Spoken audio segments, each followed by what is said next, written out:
Oo, napadito. Len, share mo yan ah. Wow! Oh, di ba? Ganda. Grabe, paakyat sa bundok. Grabe. Oh, talaga naman.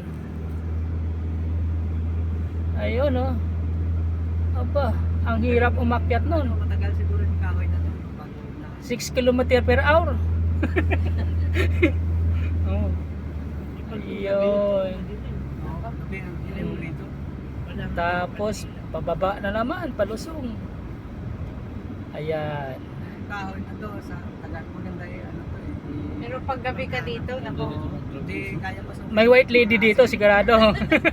Ang dilim kasi walang Black street light, light. black muna. Lang muna pala. Pagdating to sa gitna, puti na yan.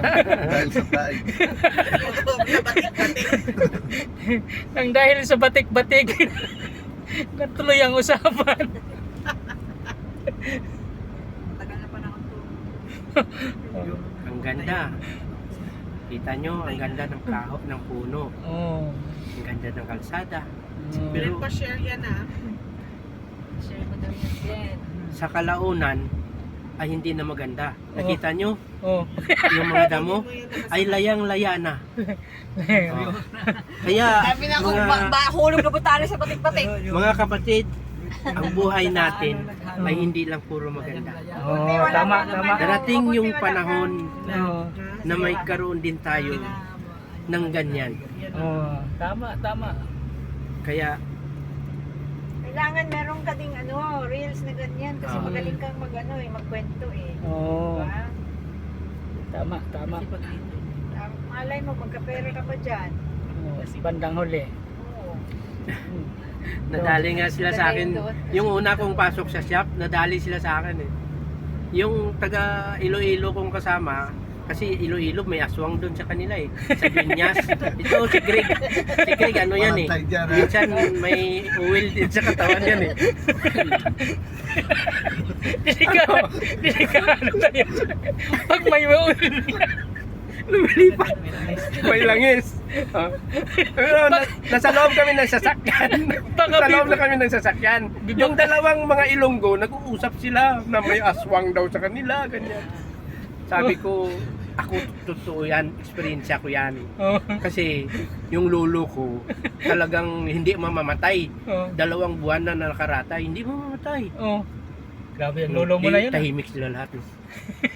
Sabi ko, alam nyo, Matindi pala lang lolo. yung kapatid namin, Wala yan sa lulo. ilan kami magkapatid? 7 kaming magkapatid, no? Kaya pala Eh. hindi ako naka-breakfast. Hangin pa lang kakainin ko sa mga Uy, hindi talaga. Yung- ng driver sa pagkano.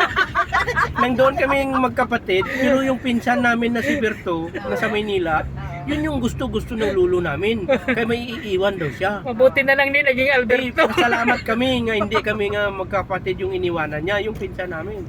Eh, nasa Maynila. Oh. Yung ginawa namin, pinamasaya namin. Oh. Kasi wala siyang pamasahe pa uwi. O, ngayon, nung dumating na siya, nung dumating na siya, sabi niya, hindi ako, takot ako, ayokong ganyan. Hindi, sabi namin, ganito na lang. Kasi yung pag-aswang, lumalabas yan sa bunganga niya yung parang ibon.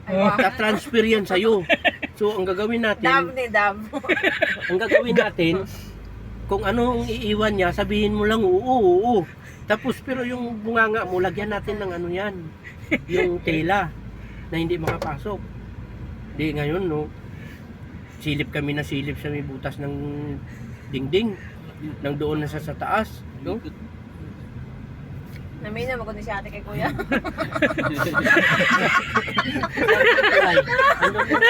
Kuya, pag junction kuya, ano mo na, advertisement. Boss. Wala tuloy sa linya. Wala na.